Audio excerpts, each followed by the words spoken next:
It's just different.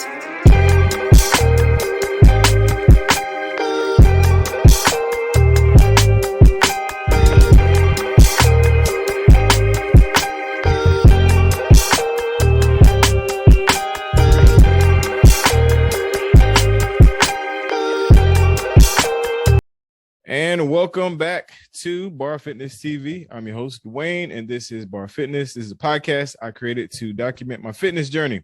On that fitness journey, a couple of things have happened. My body has changed. My life has changed. And also, I was able to meet a lot of awesome folks that are in the program. And speaking of awesome folks, I have on a guest today, my sister, Michelle. How you doing? I'm doing great. I'm going to do my workout this evening, but better get it. No, that's what's up. That's what's up. So, Michelle, I'm gonna jump right in.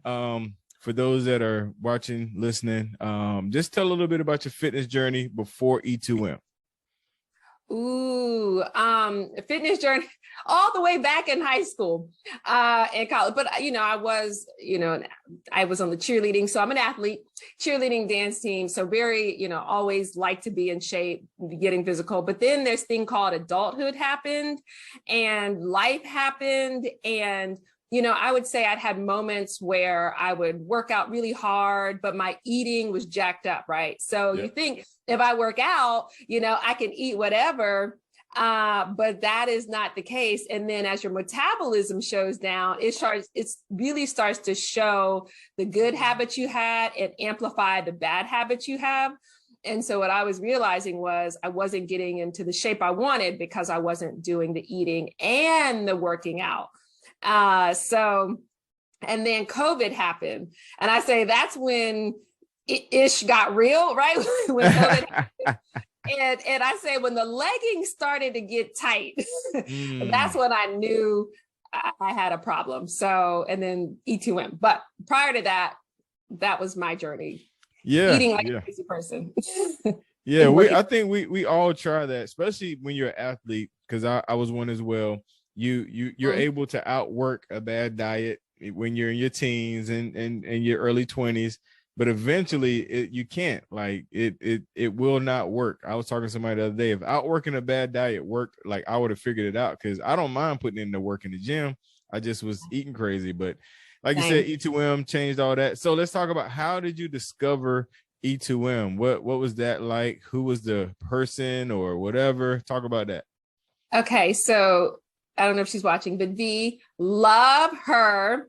And she is she's amazing. Rock star, person inside and out, right? She's a beautiful person inside and out. And so we're soror, so I'm a Zeta. Shout out to all my Zetas. And I saw her post about E2M, her before and after pics. And, because she's a friend, you see before and after pics and you think that's not real life. They probably found that picture from 1995 and, like that really isn't how this works. Right. So because I knew her, I asked her about it, and she, was like, so, singing the praises of the program in terms of support. You can do it. It's amazing. You get results. And so I was like, okay, well, let me try this out.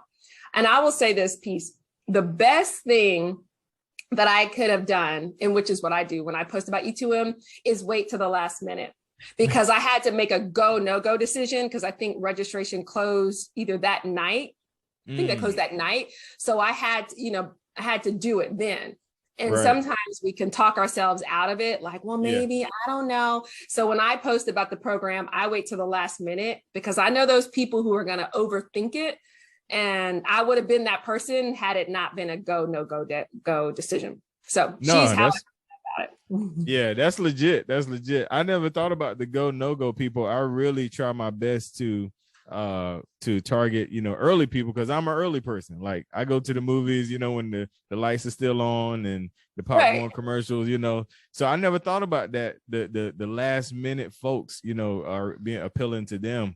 So that's really cool. I'm glad you brought it up. Yeah, shout out V. I'm still trying to get her on the show. So if you can help me out to get V on the show. I've been there right now. What you waiting on? I've been trying to get on, but she's been putting me off. But anyway, so talk about that first week of being in E2M. Talk about that detox, that shock value. How was that, and how did that feel? Okay, so am I telling the truth, or am I like giving you rainbows, unicorns, and sunshine? Because we don't do that here. We don't do that here. We want the truth. Again, COVID-ish got real. Detox week-ish got real, right? Like, it was so much.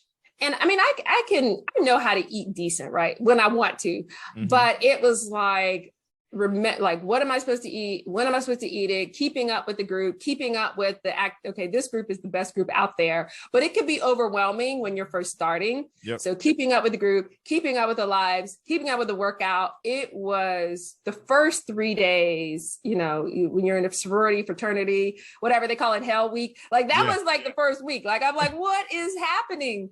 Yeah. It was just so much. I call it sensory overload. And then the detoxing, like I wasn't eating enough protein, so I was hungry or hangry. So then I had a toot. it was just a hot mess my first week. Yeah, no, that was a hot mess. That's what I wanted to hear. Because people that are listening, nobody warned me. I think if I would have had a warning, like you just said, about being overwhelmed, and you mentioned the protein is super important, because first thing I tell people to do is get a food scale. Yes. First thing, they say they think they don't need one, but you will undereat if you don't have a food scale in this program. So I'm glad someone gave me that advice, and and this is after day 3 when I was hangry and and so as I get a food scale, and I was like, change the game. That's like change the game, food scale. Legit. No, exactly, for sure. So you talked about coming in, we got past the first week, you got it all figured out. Then let's talk about the community, the tribe, the people, finding people. You already have sorority connection, and there's a whole bunch of Zetas in here. So talk about when you got in and finding your tribe, and how much that impacted your journey. This tribe is got to be the most supportive tribe out there. I love it. And, people are like, oh, this person. I don't know. I mean, I just have a lot of people that I love, that I follow, that support me. I support them. And that is the coolest thing about this program. Even times, I'm telling myself, right, when I'm like, I don't feel like working out, and because I'm so busy as I'm sitting scrolling through Facebook, I don't have time. I'm so busy. And then I see people work, and I'm like, oh, shoot, let me go put my phone down. Let me go out. But it is, the thing is, I say that whether you lose 100 pounds or 5 ounces, people are cheering you on. Yes. It's supporting you where you are. And as I mentioned about the food scale, like advice, people are more than happy to give advice. Sometimes it's overwhelming. Like, okay, I just wanted to know if y'all like cashews or almonds. And 500 responses later. But I think it's because genuinely people care. Yes. And I always say, sometimes even when things are kind of taken out of context, always assume good intent, because that's the angle that the majority of this group is coming with, out of a sense of good intent and wanting to see you succeed.